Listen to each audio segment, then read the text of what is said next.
All right, folks, this is Jason with the Primal Outdoors channel, and we're at the 2026 Overland Expo in Flagstaff, Arizona. And over the course of the past few months, I've been following a particular build on Instagram that is near and dear to my heart. And I'm here with Bill with Globe Trekker to talk about it. And of course, it's near and dear to my heart because it's on the E-Series platform. So anyways, Bill, tell us a little bit about this build and what you're doing with it. Oh, absolutely. And first, great to meet you because I'm excited to get together in the future and do some stuff with you. So let's get together.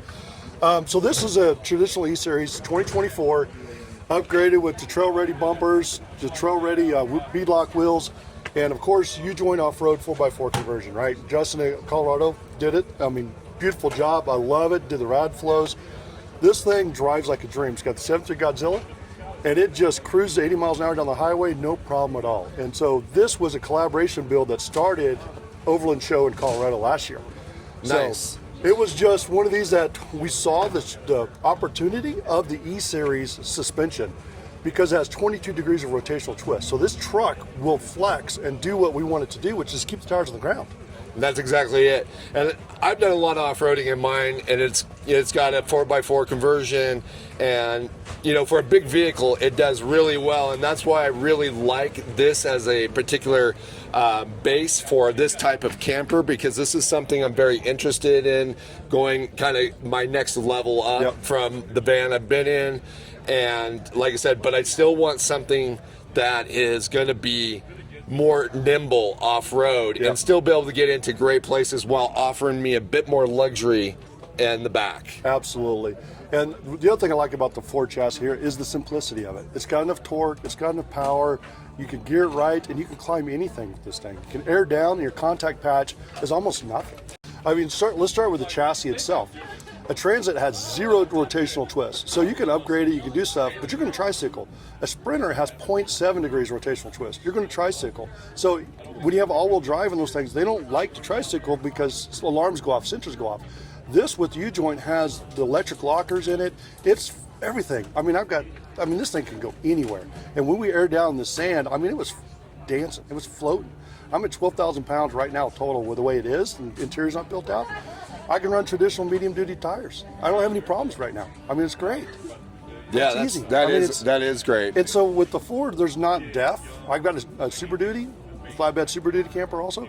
But this is, you upgrade the creature comforts on the inside. You can recline it because we'll show that here in a minute, what we can do.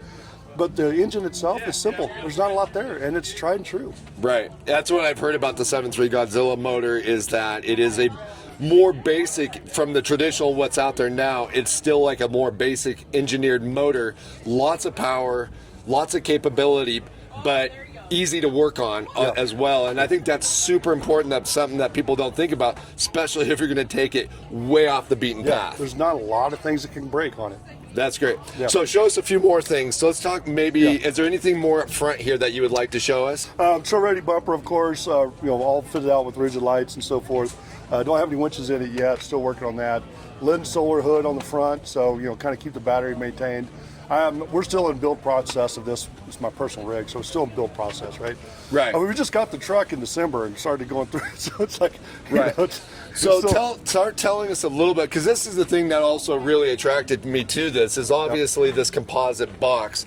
That I think is the way to go in today's, if you're going to build a larger expedition vehicle.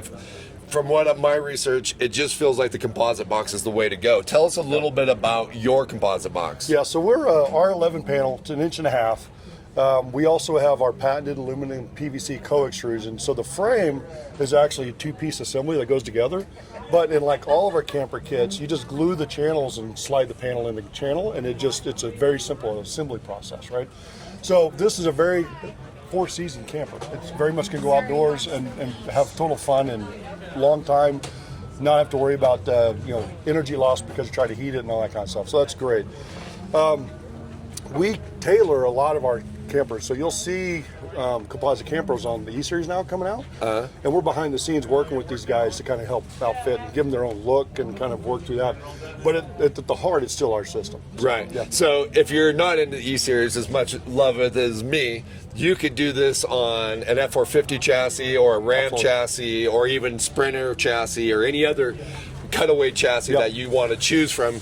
You could still get the same technology that you guys are doing on this particular build. Absolutely. So we started 7 years ago doing larger expedition trucks, and so we were doing the 4-point, 5-point, 3-point zero torsion subframes. And so when we saw what was happening with a truck, a U Joint, that they were trying to build a box and have it put on there in a subframe, he was struggling with the torsional twist being transferred, and then that's why they had to put a pass-through in the cab. And so I was like, oh, well, I got a fix for this. So we went back to the engineering team, we worked together, and we came up with a system, which really is a 3-point system where the cab acts as the front 2 pivots. And then we put our Expedition cross members in the back, designed to fit the E-Series, of course, but we put 2 of those in the back, and so the whole box floats above the rear frame rails. And to give you guys a visual of that, so right now they have this truck sitting out here. It's got this tire on a rock. And so obviously, like you're off-road, you got some twists going on here. But what I want you guys to do is come back here to the rear and see what's going on back here so you can really appreciate what he's talking about. So the frame of the vehicle itself, it can twist a lot. So you can see the bumper right here is super twisted, but that allows the vehicle to keep the wheels on the ground. And the more wheels you have on the ground, the more traction you have. But inside this box is staying relatively level. So I was actually just inside there with it on the rock, and I didn't even notice inside that this vehicle was twisted like that. And I think that's amazing. Yeah, my wife and I are sleeping in it with it on the rock. Yeah. I mean, how many times, I don't know how many times in my van I've been out and I've just tried to like get level and spend so much time getting level, and he's literally sitting on a rock and still sleeping in there level. That's crazy. It was, so I pulled up to Lake Mead, and we were camping on the side of the river, or side of the lake, and all I had to do was level the front 2 tires, and it kind of just was level. Yeah, that's awesome. Yeah. So while we're in the back here, yeah, so again, show ready. Buddies there, Buckstop, they got the wheel, the bumper. They designed a bumper for us to fit our swords boxes, so the contour matches, and got their ski locker they just came out with. And great. So did Buckstop also do the wheels? Yep. Show ready. Yep. Nice. Yep. Good old Dorian and the team there. Yeah. And then the boxes and stuff, is that? So this all mounts directly to our subframe, and then so this is all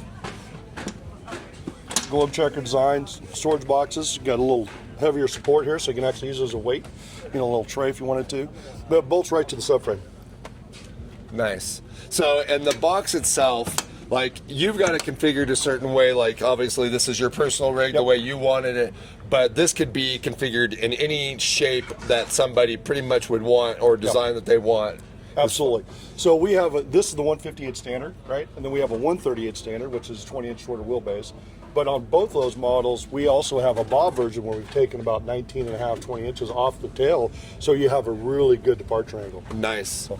So if somebody was interested in building something like this, what would be the process? Yeah, so reach out to us, and then we can put you in contact with a variety. If you want a turnkey, we can say, what's your budget, and we have a couple of builders that are doing turnkeys, right? And so we can refer you to those builders.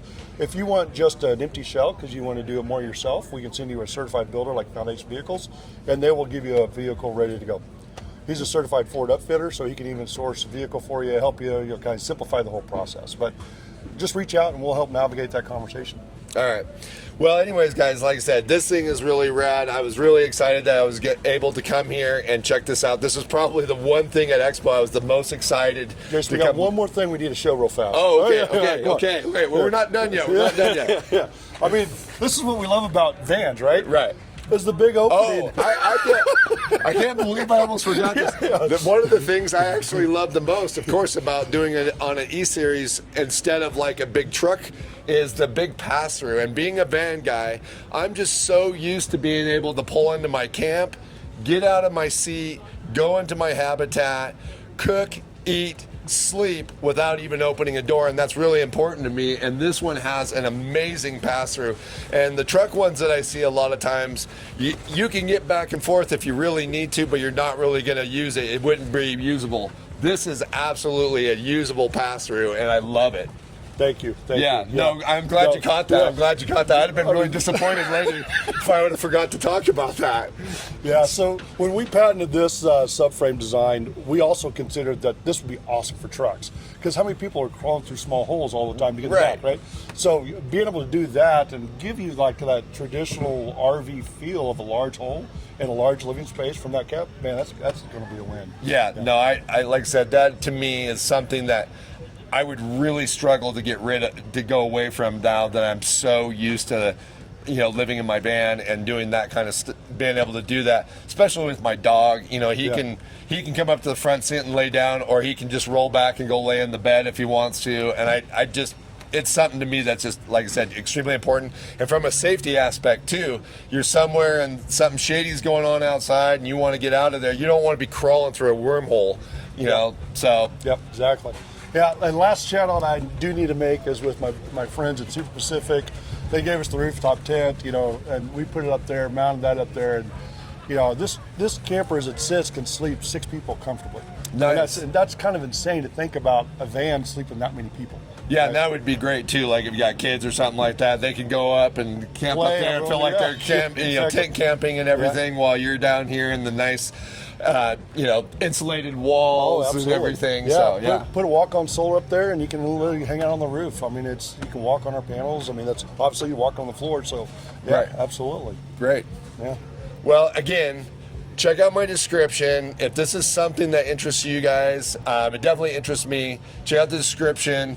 Get with Bill, and he can get you directed the right way if you're looking to build something like this. And again, I just want to make sure that you understand, it doesn't have to be an E-Series. It could be an F450, 550 package. If you found an LMTV that you wanted to build, you can do that as well. That's a great way to go, and something that I'm also considering. So, like I said, if you're really what you're after, if you're looking for a great habitat that's going to be, that's going to last basically forever, right? And not be, and be warm in the winter, cool in the summer, this is the way to go. So, anyways, guys, hope you enjoyed this little walk around. If you did, give it a like, comment any questions down below, and we'll talk to you guys again outside.